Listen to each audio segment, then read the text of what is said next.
Okay, boys and girls, we are going to be learning and reading a book about the sunflower life cycle by Jeff Bauer.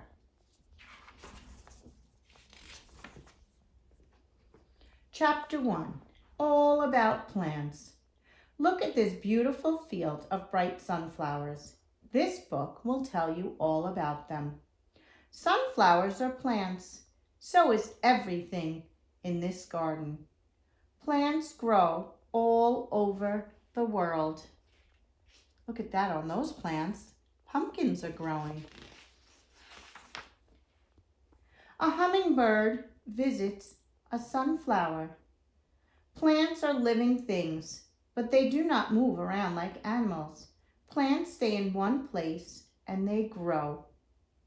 Here's a butterfly drinking the nectar from the center of the flower.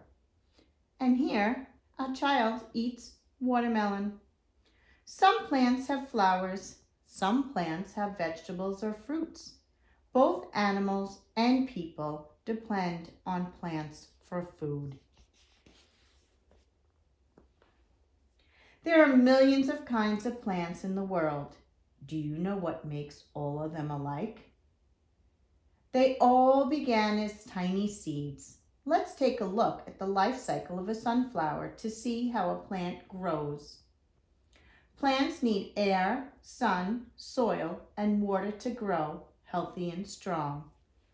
Trees, grass, wheat, watermelon, pansies, cactus, and sunflower are all different kinds of plants.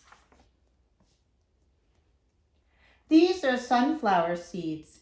They get planted in spring. Why? Because they need warmth and rain to grow into flowers. Rainwater wets the ground. It softens the seed until it bursts open. Then up grows the baby sunflower with roots, a stem, and little green leaves. The roots, the stem, and the leaves. This is a flower bud. As the plant gets bigger and bigger, it grows a big bud on top of its stem. Do you know what the bud will become? The answer is a bright yellow flower. One by one, the petals open, and soon the sunflower will be in full bloom. It takes a sunflower many days to open all the way up. So the bud opens very slowly and the petals start to come out. Ta-da! About 2 months after the seed was planted, the sunflower is all grown up. It is now in full bloom. So that means if we planted the seed in April, it's not going to be till the end of June that we might see a flower.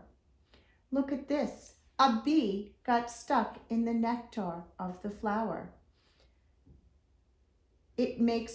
A few days later, the sunflower begins to make a sugary liquid called nectar. Bzzz, bzzz. Bees stop to have a sweet drink. Sunflowers also make a sticky dust called pollen. When bees fly from flower to flower, they spread the dust around. This causes the sunflowers to make new seeds.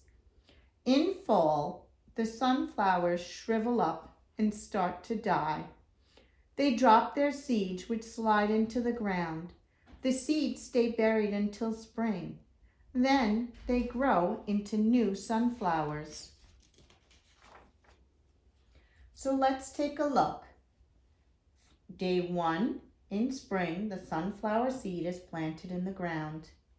After about a week, a sunflower seed bursts open and a little sprout starts to grow.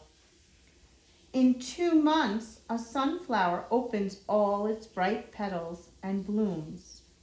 And in 4 months, so in August or September, it will start to shrivel and drop its seeds so that new plants can grow. Sunflowers grow all over. Some grow in gardens and fields. Others grow on special sunflower farms like this. There are many uses for sunflowers. Oil from sunflowers is used for cooking, and you can also eat the seeds. Crunch, crunch, crunch. And you can even pick sunflowers and give them to someone you love because they're beautiful.